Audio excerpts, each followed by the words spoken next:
Šį įvarčiai jo sąskaitoje. Kendišas. Ofori.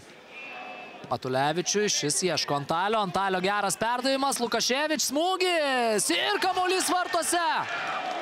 Lukaševič pelno įvartį, pirmą įvartį savo karjeroje lygoje. Tikrai akcentuotas stiprus smūgis į tolimą į vartų kampą ir Žalgiris pasinaudoja. Tai trumpa kiekybinė persvara, nes Rasimavičius ilgai nesugebėjo žengti į aikštę, ar būtent toje gynybos zonoje galbūt ir pritrūko.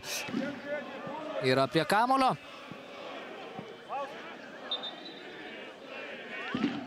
Mutaši renkasi štai tokį sprendimą ir čia šansas. Puikus namų darbai, fantastika, 2-0.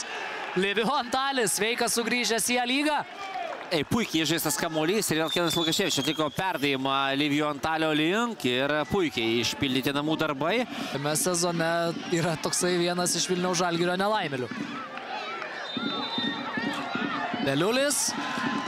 Ir kamuolys vartuose. Labai ramiai padeda kamuolį kitą vartų pusę, nei kad šoka Karlosas Olsesas.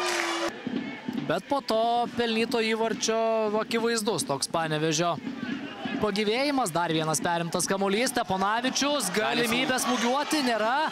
Dantė smūgiuoja į vartus ir rezultatas lygus 2-2.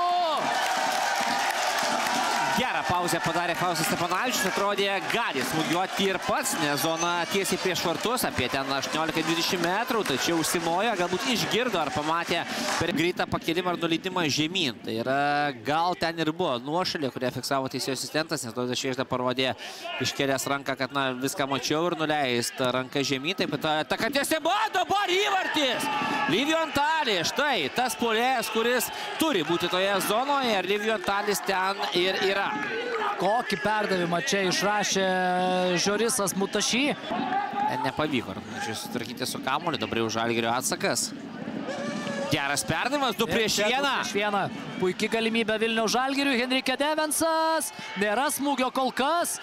Ir kamuolys galų gale atsidūrė vartuose, 4-2. Triumfuoja Vilniaus Žalgiris. Vladimiras Čeburinas kaip